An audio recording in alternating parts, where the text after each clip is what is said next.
All right, good morning. It's 10 o'clock. Are we ready to start this beautiful meeting? Beautiful day? Yep. Yes. Yes. All right. Correct.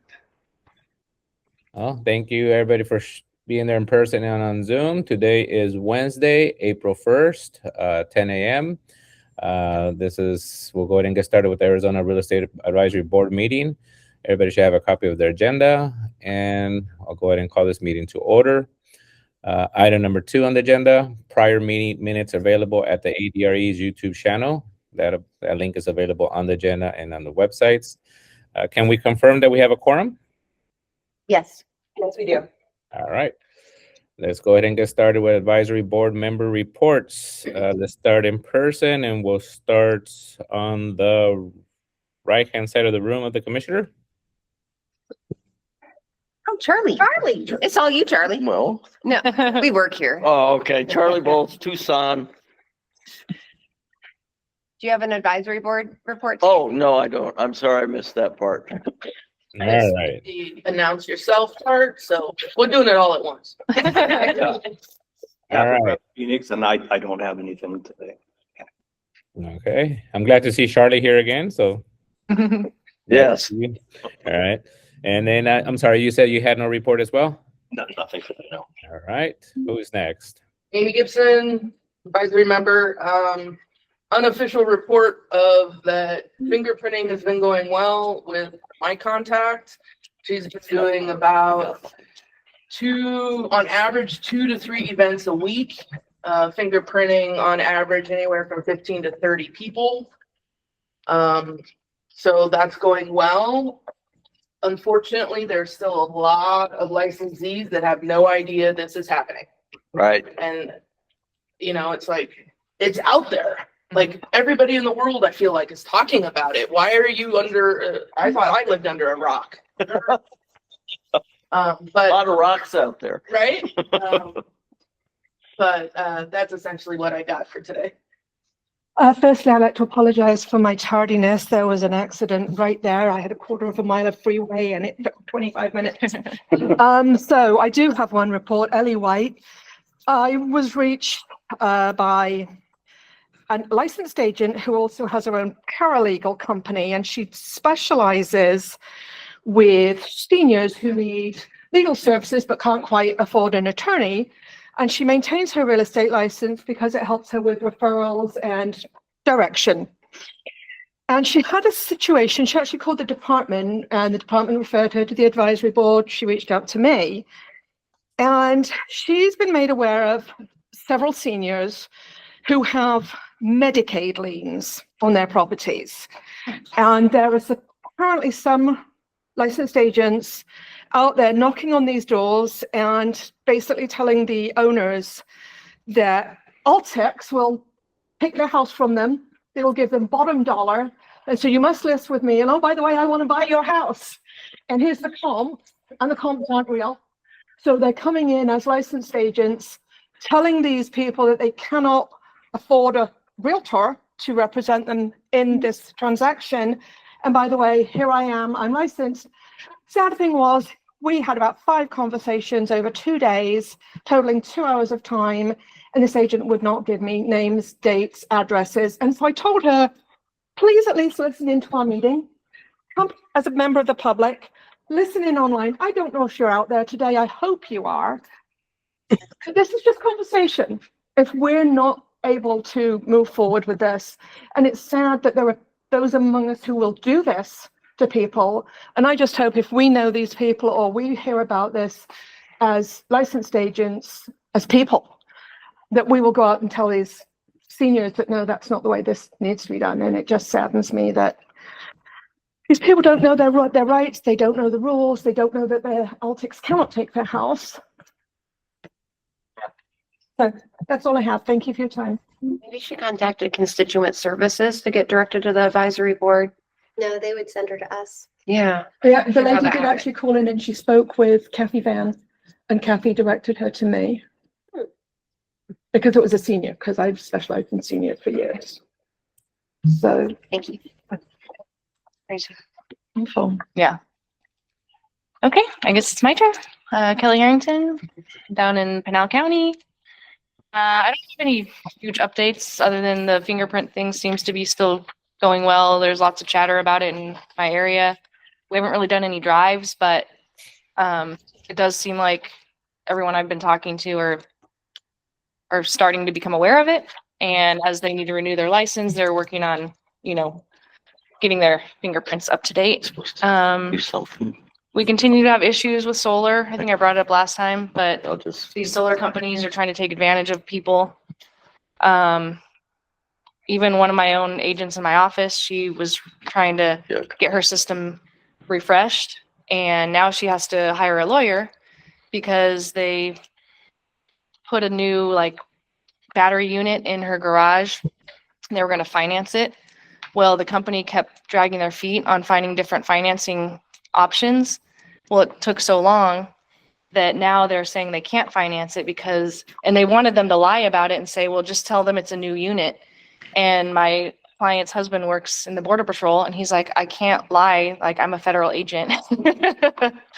Plus, this is your screw up. So now they have to hire a lawyer to try to remedy it because it wasn't anything they did. So there's a lot of issues with solar still going on. Other than that, the market's kind of chugging along. It's has its ups and downs. It seems like it's getting better. Interest rates aren't helping. But seems like buyers are kind of coming back out of the woodwork because a lot of them can't wait any longer. They have to move forward. So, we're getting by and no other big complaints or anything in my world. So. All right, thank you, Kelly. Anyone else there in person? I can't see to the left. No? Okay. Online? Who would like to go first? Christine? Sure, thank you. Christine Shipley, and I have no report this morning for you guys of any concerns from the Arizona Multi-Housing Association or our members. All right, thank you, Christine.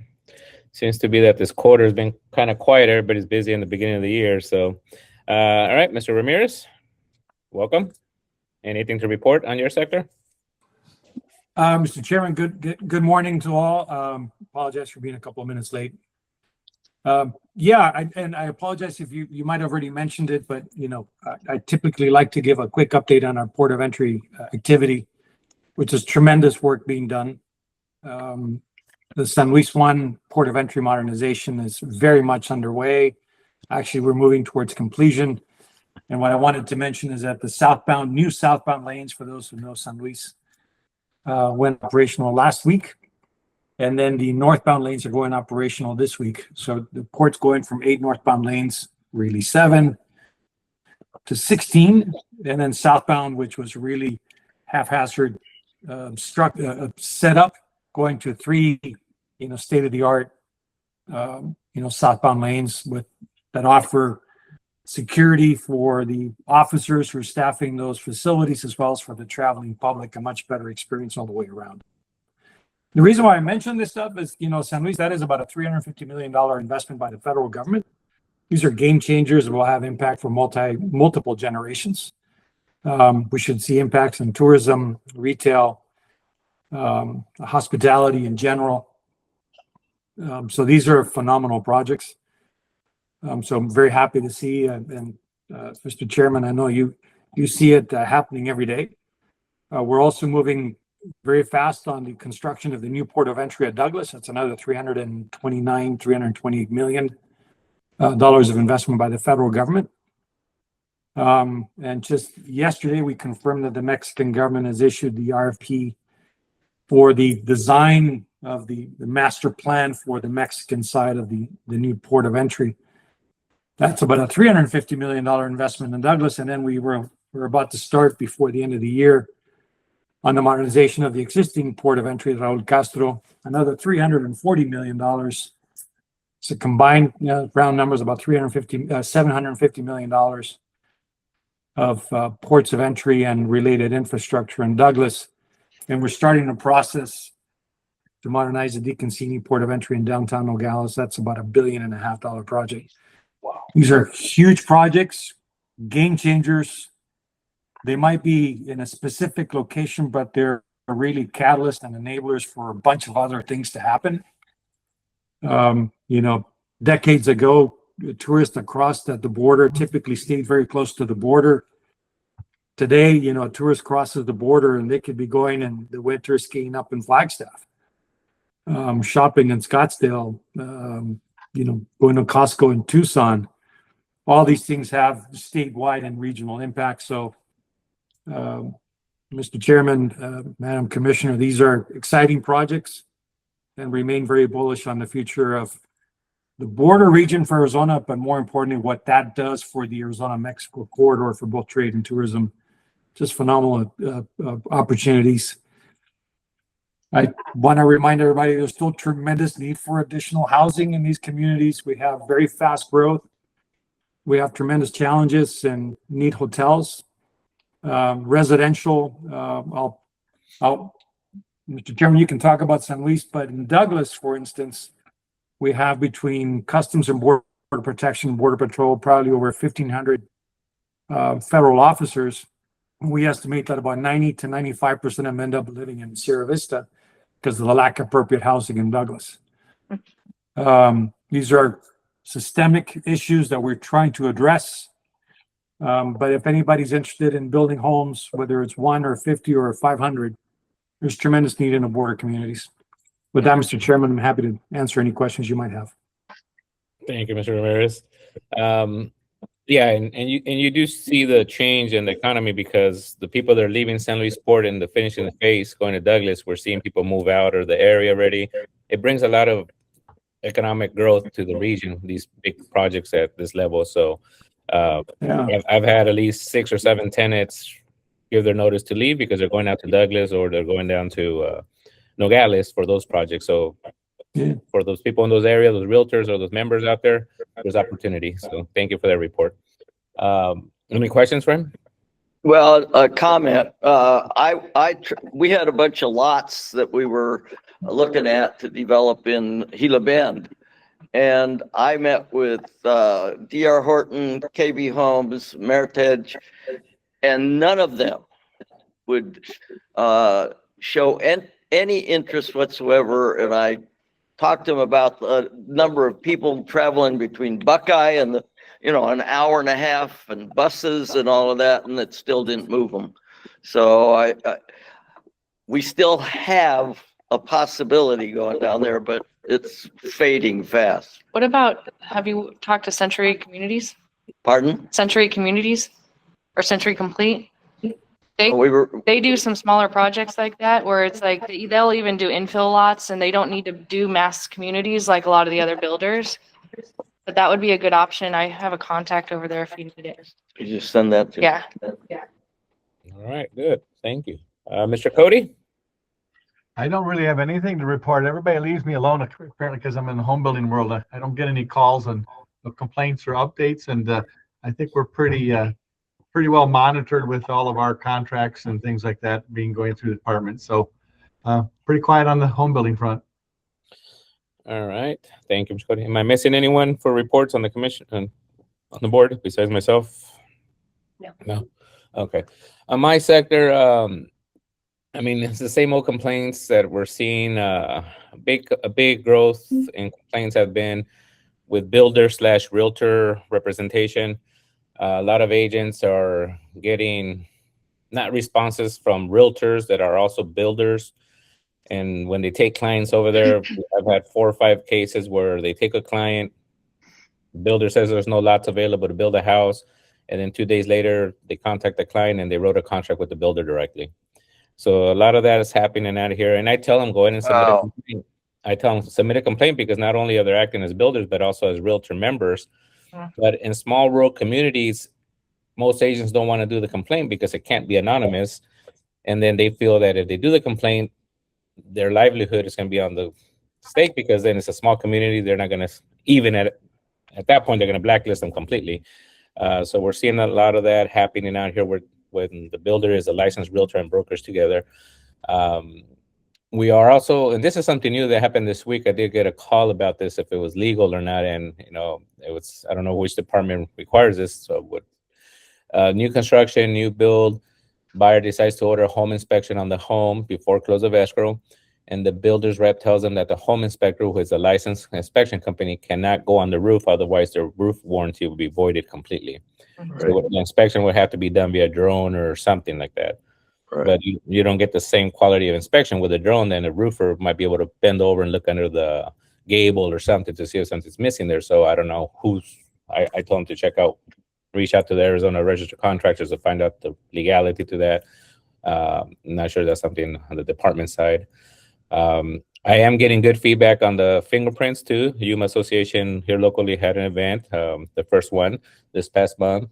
I see the department is doing great in advocacy and letting members know. I mean, today at 10 o'clock, we got the email with the newsletter, and first thing on there, second quarter, is fingerprint. So the information is being shared. So keep up the great work here at the department level. And that's pretty much all I have in our area to report in regards to report-wise. So if no other questions or reports, information to be added, we'll go ahead and move on now to the department real estate reports. All right. Well, thank you guys. Fingerprint clearance cards. We now have 31% of all licensees in on an active valid fingerprint clearance card. So the number is going up. We are receiving fingerprint clearance cards every single day now into our message center. And I would say our licensing team of just a few handful of people are pretty much at capacity with processing all the licenses, keeping everything going, and processing the fingerprint clearance cards. So while it might be great to have like much more of a big universal push, we're kind of people-wise at capacity. We are at capacity. We have had some weekend warrior work done to get, to get it kind of under control. So it's kind of that double-edged sword. We want them in as quickly as possible and as comprehensively as possible to cover the real estate community. And we're limited because it's not something that our IT system can automate. It's still a very manual, time-consuming process once those are received here at the department. But happy to report that we are almost a third of the way through. I'd like to put out there that last week the department issued a summary suspension and cease and desist order on MV Realty of Arizona. That's probably not a name that's unfamiliar to people in the real estate industry. They were the 40-year listing agreement people. They did not have a designated broker, so their real estate entity's license was in an eligible status, and they tried to collect a commission at closing. We were able to catch it beforehand and keep that homeowner from losing over $18,000 and being forced to pay a double commission just in order to get title insurance. So just to put it out there that if anyone does contact any members of the advisory board in a similar situation where there's a demand for compensation for real estate services that were not delivered, that cannot legally be delivered, that cannot legally be paid to this unlicensed entity, that we would like those to come in so that we can step in and protect the public. So that's that. And then the last piece that I have is our IT modernization is going really well. We are on target for an on schedule completion of our IT modernization project. We've had some demonstrations of what the external user portal will look like. The state of Arizona, the Department of Transportation, has created a thing called the Arizona Wallet.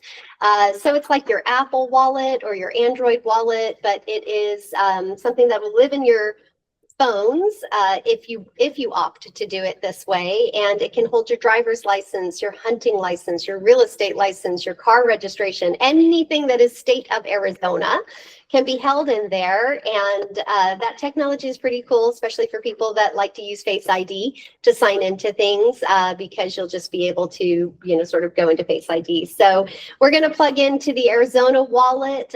There will be an app that you can download if you are a person that prefers an application. It will be mobile optimized for use on your phone.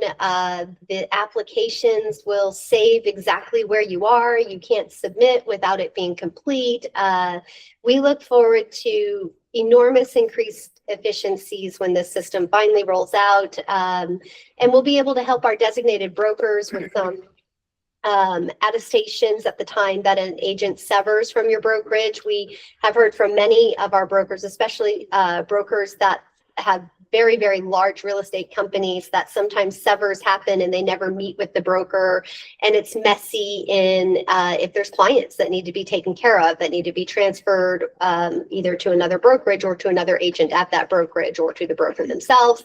So we're very much looking forward to being able to collect that data and push that to the designated broker where a licensee is being severed from, to help protect the public and make sure that everybody is taken care of as a licensee moves from one place to another place. So, I think my whole team is really impressed with the bits and pieces that we've been able to see demonstrated. Thus far, data migration is going very smoothly. I have this fear of even talking about it because it really is going well. I can't probably strongly enough stress how it is a huge amount of our staff's time in working with these developers to get this future IT system correct. So for a small department that already has caseloads and licensing and everything coming in at capacity, to then take this enormous chunk out of our time to sit down with software developers and on the surface, on a 30,000 foot view flow chart, it's like, yeah, it's this, but boy, oh boy, all the moving parts of everything that this department does into like the nitty gritty of what needs to happen in the technology it is a lift, and I am grateful and so impressed by the team of professionals that work at the Arizona Department of Real Estate. I mean, I just cannot give this team enough accolades for stepping up, managing their workload, and giving to the future state of what ADRE will be able to offer its licensees and the public, and doing that so comprehensively and competently. They're a humbling group, the people that I get to work with here at the department. So I'm very grateful for that. And with that, Matthias, that's the end of my report. All right. Thank you, Commissioner. Any questions for the Commissioner from anyone? No. All right. Hearing none, who's next for staff reports? I'll just, it's Mandy. I just want to say that the new law books came in like early. We thought they weren't going to be here for 2 more weeks. So you all see in your quarterly newsletter today a pre-order, because we thought 2 weeks from now, but they're here. And if you're in person and you would like to spend $25 to buy yourself a printed law book, please do. The cover, I would like to point out, was done by one of our investigators who's also a professional photographer, and he donated his time to make that beautiful cover for the department. And we're very excited that he was so excited and honored to do that. So I hope you enjoy the sunset, and I hope you enjoy all the highlights throughout the book, which highlights every change that has been made since 2024. And we added areas of Title 41 and Title 44 in the back of the book, which do pertain to a lot of what we do as well. So print books are always awesome and it feels really cool, or you can still go online to our website at adre.gov, go to the About section, please click on Law Book, and you'll have the free PDF version, which has the pretty cover too.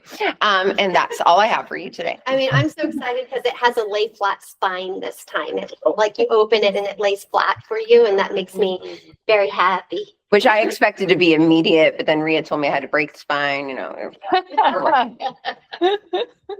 All right. Thank you, Mandy, for that. Thank you, Deputy Commissioner. Who else is in there? Liz is in here. Liz has nothing to report, and Rhea has nothing to report. So that's it. That's all you got. No, it's always good. I guess it's good when there's nothing to report. So, better than bad to report.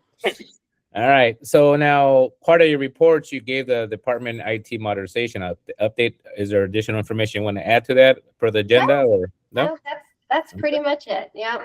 All right. And then the next item is an action item. Everybody should have a copy of the letter to the governor in regards to the 2025 department performance. It's in there for your review. If anyone has any questions, I'm going to call for a motion and then we'll second it and then do discussion. So do I have a motion?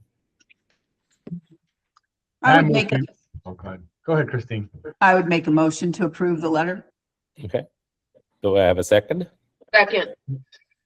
All right, we have a second. So any discussion in regards to the letter or any updates that are being requested or concerns? No. Hearing none, all in favor say aye of the voting. Aye. No? Aye. Any against? All right, motion passes. Letter can be forwarded over to the top floor. Great job. Call to the public is our next item of business. This is a time where the public can go ahead and comments, express their concerns. We cannot take action. We could listen and direct to staff. Any on for the public, online or in person today? Aaron Green has his hand up in I was person. gonna say I'm way in the corner. Where is he? I can't see him. I didn't think he was there. All right, Aaron, go ahead. I'm here. Sorry, Matthias. I was trying to stay out of the sun because it's a little warm. So Okay, go for it. You don't want to get that tan on your head. So I was gonna say there's nothing worse than burning the top of your head. Yes. Yeah, just a couple questions, and again, just kind of more clarification or confirmation. But these have to do with advertising rules. So the question is, and I think this has already been answered by the department. I just want to make sure if you're doing a video advertisement and the licensee identifies themselves and their brokerage at the beginning of the video, does that comply with 502E, where you have to, include the name of your brokerage as part of the advertisement? Matthias, do you want us to just live answer? yeah, that's the question. Because I've always wondered that too. Like all of my agents are scared to do videos now because we're like, what's compliant, what's not? Do I have to have my brokerage like watermarked in the Yeah. the whole time? We're reasonable. We'll take an intro, we'll take an outro, we'll take the banner at the bottom that shows the brokerage name prominently displayed. And Aaron, to what you said, yes, if you start off your video, hi, I'm Susan Nicholson with ABC Brokerage, and then you launch into it, that's also going to suffice. We just want agents to be careful that if they do that announcement, that there's not snippets of other parts of their real estate advertisement that go without that announcement. So, but yeah, we're super flexible on it, and it's just, many ways that you can accomplish compliance. Madam Commissioner, if I may add, the big thing in social media advertising that everyone needs to keep cognizant of is all of these items and the videos can all be standalones. So what people are doing is they're using that video and they're saying it, but then the text comes through sometimes without the video. Well, does the text state at the beginning who your broker is without scrolling? Because many of these text fields now, they cut off a whole bunch when you add video or photos. So please make sure to tell your agents, it's not scary. And you're not harming your ability to get attention by being proud of who your broker is. And the thing right after your name should always be your brokerage. So when these videos are being done with text, it should be in the text and the video, because I guarantee you they can be separated out in the World Wide Web. Yeah. And I do agree with that, because it's almost like a lot of agents don't want to display the brokers. They want to do their team logo, and so it's confusing to the consumer. So we do need to have some responsibility there in the marketing on the broker side. So yeah. And please note that it's not a new law. It's been there since before I was even thought of by my mother. Blind ads are when you don't state your brokerage, and that's always been illegal. So if we could just preach, stop that. Just stop that. Is there any and I mean, I know you guys send out your newsletters and everything, adding like little short on the newsletters, little clips about that, reminding the licensees and stuff like that. I mean, like little We snippets? can use social for that too, Matthias. Yeah. We have been using social for that as well. Okay, that's good. All right. We had over 50,000 views on our website, which had a Facebook viewpoint, and our podcast that speaks about it, as well as other updates from the department in the last 30 days. So we're getting a lot of interaction, and we've been putting out a lot of information. We also have over 60,000 people on the last 2 quarterly newsletters who have opened the newsletters with unique clicks. So our open score is extremely high compared to what it used to be, thinking that there's only around 82,000 total licensees. May Okay. I also add something on this subject? I monitor GRI classes, and I was at the contract class put on at WeServe in February.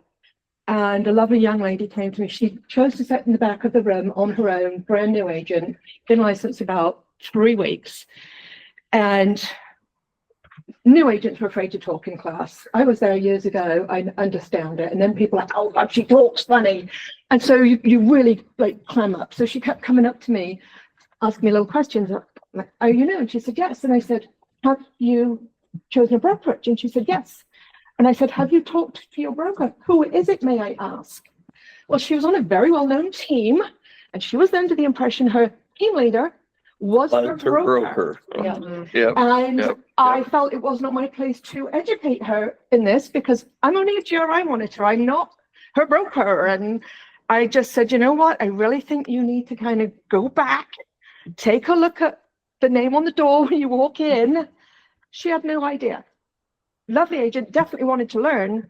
But when these people are coming in, I don't know. What do we do? How do we help them? I'm really excited about the new exam Yes. that covers who your broker is. Right. For those who have already taken the exam and gotten said license, well, now they Well, had it and forgot. We've gotten 3 months here, man. So like, I'm hoping. Here's to hoping, trying to make it better, Ellie. So it's sad when I see something like that, and I'm like, Yeah, that is That's bad. on the Here's the team, time. that's on the team lead. Yeah, that's some misguidance there, yeah. Had to huge team educate. lead. Wow. I mean, I knew the name. I've never met the person. Huge team, big team. And I'm like, you're not telling these people. I mean, did she even interview with the brokerage, or did she interview with the team? Well, that's that model. So thank you. Thank you. And if we need further discussion on this, we'll put it in a future agenda item just to make sure we stay in compliance. Anyone else? Or is that it, Erin, or anything else on your? Yeah, I had a couple more questions. I'm sorry, but Liz, did you want to? Oh, I was just gonna make a comment. It's not the team lead, it's the broker. This is called broker supervision and control, which Deputy Commissioner Neat preaches on all the time. So when someone doesn't know who they are quite literally and where they're working quite literally, that's a broker issue. It And sure in is. enforcement compliance, we will confront that. So please don't do that. You don't want to have that conversation. And saying, I'm the broker and I didn't know, really a bad decision to say that. Okay. Yep. All right, go ahead, Erin. Okay, the next question has to do with 502F. As part of the new rule changes, language was struck about identifying the listing broker when you're advertising another licensee's employment agreement. I guess the question is, so licensees do not need to list the name of the listing broker on advertisements when they're advertising other. I think that needs to be reread, so I'm happy to pull the book and reread it, but it's very clear that you cannot advertise somebody else's property without stating who the brokerage is with that listing. I would have to reread the rule, but the rule is extremely clear that you can't take credit for somebody else's properties. It also speaks to the fact that even if another agent in your office has the listing and that is the brokerage overall, that you can't claim to be the listing agent if you're not the actual listing agent. So you have to be obvious. And somebody else's work as That your is work to definitely make going yourself on. look better. It always It's has, the yeah. Gist of it, but Erin, we are happy to review that and get back to you. Perfect. On 502G, we know the designated broker is responsible for all advertising of their licensees. Does the department also take the position that the DB must review each advertisement before it's advertised, or it's just I'm responsible regardless? But does the department take the position that each DV is to review each advertisement individually?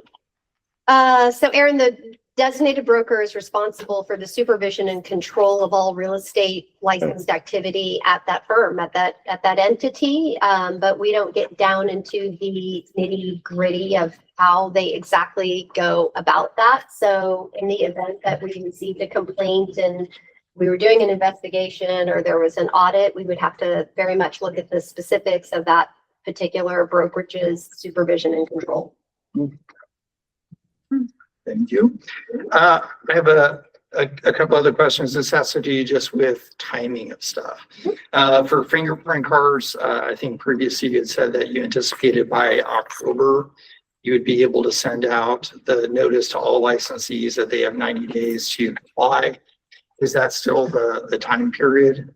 Or has it changed? Have consistently said that we will do it as quickly as, due to the importance that we can either humanly do it here at the department or technology do it. So I continue to push the teams very hard to do as much as possible in that realm.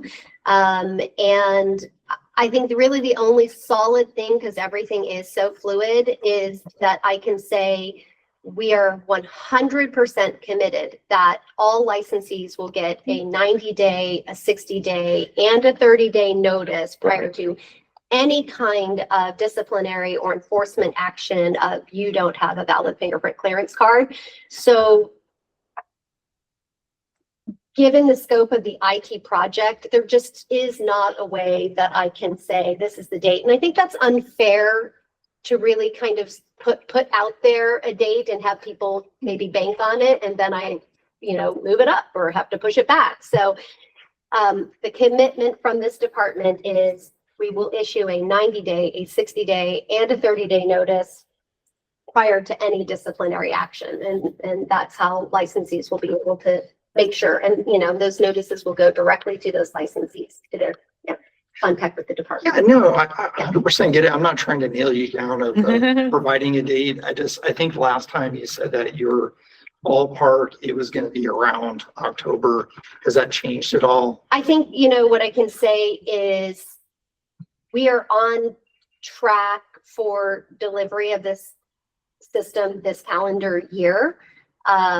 And so that would be the latest possible date, but we're also already at 30% collected, and we slice and dice how we might be able to start giving notices sooner, and we watch the flow of incoming and is there a lull? Is it slowing down? Does our team have more capacity? So it's really unfair to give anybody a calendar date or a month, and the most fair thing that I can do is say, there will be notices that go out.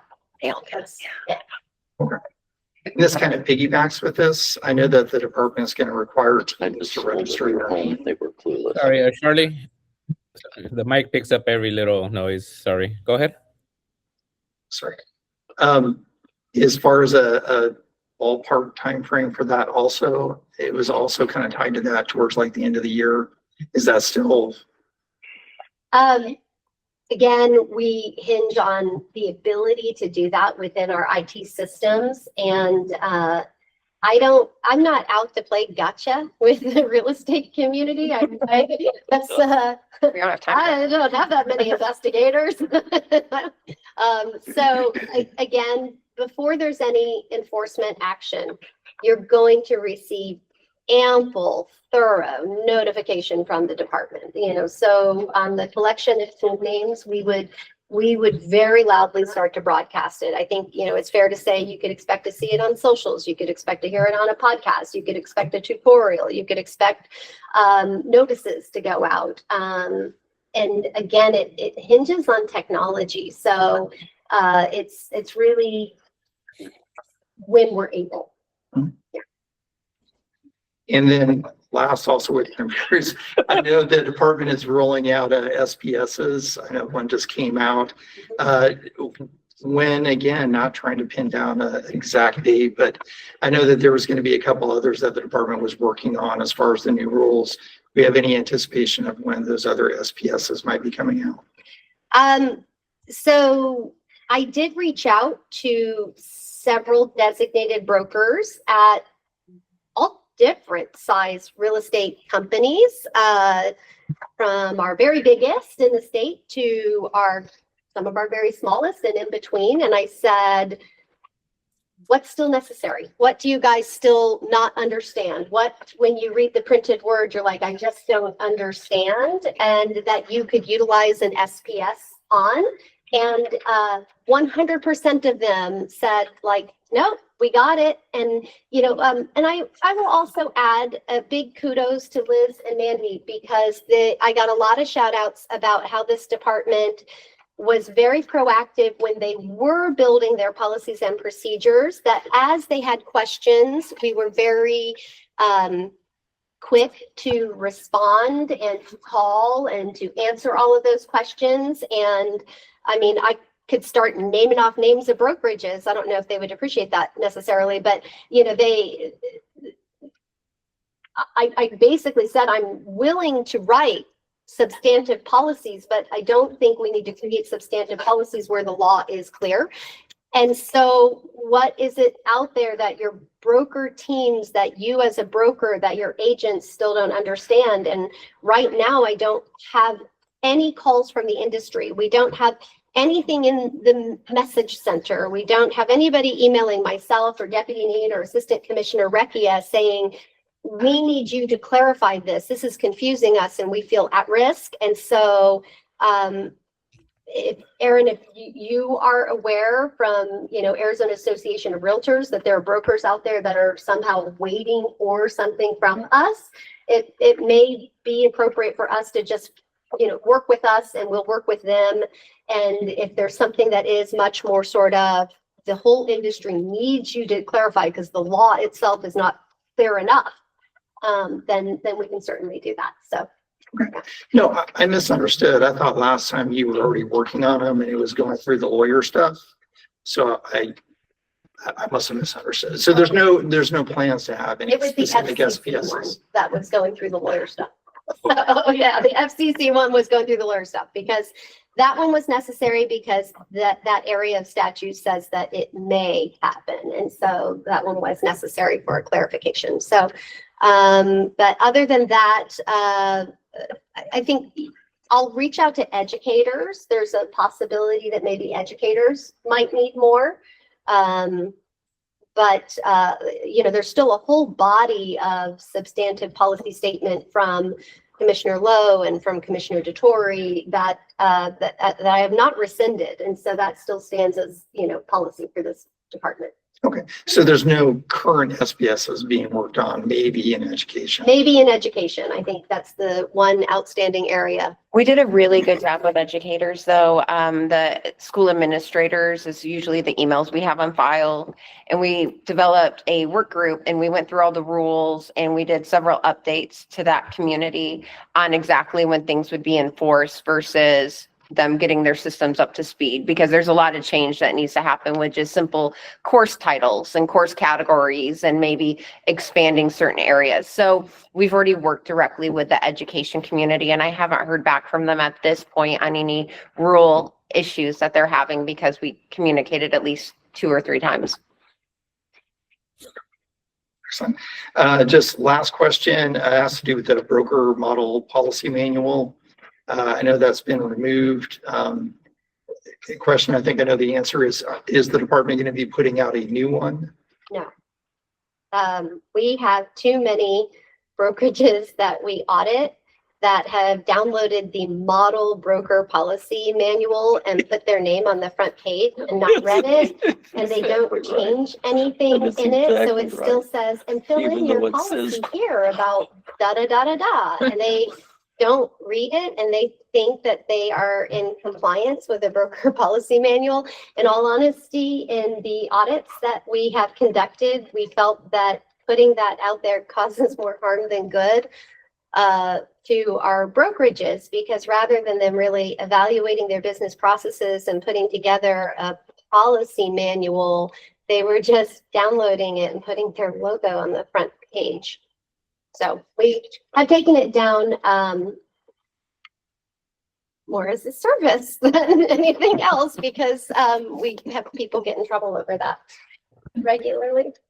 There's also no way to encompass every type of business model.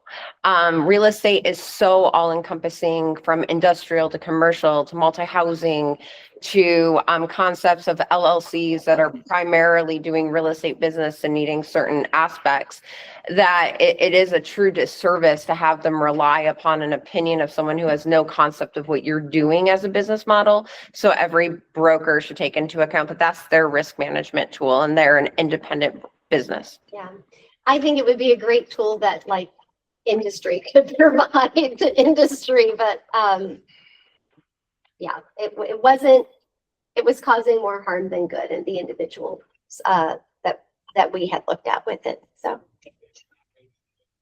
Excellent. Thank you. All right, thank you. Anyone else from the public, online or in person? All right, does it sound like it? So with that said, our next scheduled meeting is for July 1st, 2026. Everybody enjoy the remaining spring that we have that hasn't really arrived because it's been hot. I think we skipped it. Be safe out there, be careful, and see everybody July 1st. All right, Thank you.